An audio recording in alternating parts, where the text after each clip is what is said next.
ইনকলাব জিন্দাবাদ জিন্দাবাদ জিন্দাবাদ যুবছাত্র পরিষদ জিন্দাবাদ জিন্দাবাদ জিন্দাবাদ যুবছাত্র পরিষদ জিন্দাবাদ জিন্দাবাদ জিন্দাবাদ যুবছাত্র পরিষদ জিন্দাবাদ জিন্দাবাদ জিন্দাবাদ গুগাজান কুটি বেদখল মুক্ত কৰক মুক্ত কৰক মুক্ত কৰক গামখৰ গুগাজান কুটি বেদখল মুক্ত কৰক মুক্ত কৰক মুক্ত কৰক গামখৰ গুগাজান কুটি বেদখল মুক্ত কৰক মুক্ত কৰক মুক্ত কৰক ড্ৰাগছ মুক্ত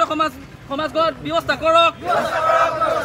ড্ৰাগছ মুক্ত সমাজ গঢ় দিয়াৰ ব্যৱস্থা কৰক গোগামুখ অসামৰিক চিকিৎসালয় এফআইআৰ ব্যৱস্থা কৰক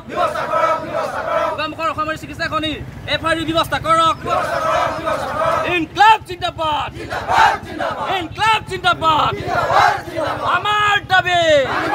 গোগামুখৰ মাছ নদীতে বৈ গৈছে সেই খুঁটিটো যুগ যুগ ধৰি বৈ আহিছে বছৰ বছৰ বৈ আহিছে কিন্তু গোগামুখৰ কেইজনমান বিশেষ ব্যক্তিয়ে সেই গোগাজানৰ খুঁটিটোৰ ওপৰত একেলগে বেদখলভাৱে দখল কৰি একেলগে নিজৰ মুনাফাৰ স্বাৰ্থত তেখেতসকলে কি কৰিছে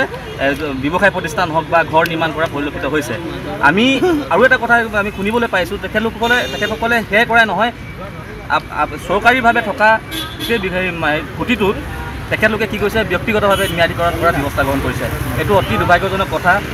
তাৰ ছত্ৰছায়াত তেখেতলোকে তেনেধৰণৰ কাৰ্য কৰিবলৈ আগবাঢ়ি গৈছে গতিকে এই ম্যাদীকৰণৰ যি ব্যৱস্থাটো তেখেতলোকে হাতত লৈছে আমি ইয়াৰ পৰা আমি প্ৰতিবাদী কাৰ্যসূচীৰ পৰা আমি সকীয়াই দিছোঁ বিভাগীয় কৰ্তৃপক্ষক তেখেতসকলে যদি অনতিপলমে এই গোগাজানৰ খুঁটিটো যদি বেদখল মুক্ত নকৰে আমি গোগামুখ অঞ্চলৰ ৰাইজৰ সহযোগত আমি গণতান্ত্ৰিক আন্দোলন গ্ৰহণ কৰি আমি নিজে মুক্ত কৰিবলৈ বাধ্য থাকিম দ্বিতীয়তে আমি লৈছিলোঁ গোগামুখৰ যি গম পায় আমাৰ গোগামুখ অঞ্চলৰ প্ৰায় 2 লাখৰ অধিক আমাৰ জনবসতি কৰা অঞ্চল ইয়াৰে মেডিকেলখনৰ ব্যৱস্থাটো হৈছে অকণমানি বেমাৰ এটা হ'লে অসুখ এটা হ'লে ৰাইজক সেই লখিমপুৰ পঠিয়াই ৰাইজক ধেমাজি পঠিয়াই দিয়ে এইটো ব্যৱস্থাটো সম্পূৰ্ণ দুৰ্ভাগ্যজনক বিষয় আমি সেইটো কাৰণে এফআইআৰৰ যিটো ব্যৱস্থা ফাৰ্ষ্ট ৰেফাৰেল ইউনিট সেই ব্যৱস্থাটো গ্ৰহণ কৰিবলৈ আমি এই কাৰ্যসূচীৰে দাবী জনাইছোঁ যিহেতু 2015 চনত সেই সময়ৰ স্বাস্থ্যমন্ত্ৰীগৰাকী বৰ্তমান মুখ্যমন্ত্ৰী ডক্টৰ হিমন্ত বিশ্ব শৰ্মা ডাঙৰীয়া যি গোগামুখত আহোঁতে আমাৰ যুৱছাত্ৰ পৰিষদৰ এটা সজাতি দলে তেখেতৰ লগত কথোপকথন কৰিছিল আমাক যুৱছাত্ৰ পৰিষদে আশ্বাস প্ৰদান কৰিছিল যে এই ব্যৱস্থাটো আমি সোনকালে কৰাই দিম কিন্তু আজি প্ৰায় ইমান বছৰ যোৱাৰ পাছতো কোনো ব্যৱস্থা গ্ৰহণ নকৰিলে গতিকে আমি গোটেই মেডিকেলখনৰ যি যন্ত্ৰপাতি বিশেষকৈ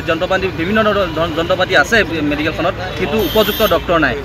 সেইটো অতিকৈ দুৰ্ভাগ্যজনক কথা আৰু ৰেফাৰেল ফাৰ্ষ্ট ইউনিট যিটো ব্যৱস্থা সেইটো অতি শীঘ্ৰে কৰি দিবলৈ আমি দাবী জনাইছোঁ দ্বিতীয়তে ড্ৰাগছ মুক্ত সমাজ গঢ় দিয়াৰ ব্যৱস্থা সেই ব্যৱস্থাটো গম পাইছে অসমৰ লগতে গোগামুখৰ বিভিন্ন অলিয়ে গলিয়ে ডাকৰ যি ৰমৰমীয়া বেহা চলিছে আমি জানিব পৰা মতে আৰক্ষী প্ৰশাসনে যথেষ্ট কষ্ট কৰিছে কিন্তু পুলি পোখালি উঘালিবলৈ এতিয়াও সক্ষম হোৱা নাই আমি কম সময়ৰ ভিতৰতে জিলা প্ৰশাসনক আহ্বান জনাইছোঁ তেখেতসকলে খুব কম সময়ৰ ভিতৰতে এই ড্ৰাগছ বোলা যি ৰমৰমীয়া বেহা হওক সেৱন কৰা যিসকল ব্যক্তি তেখেতসকলক ধৰি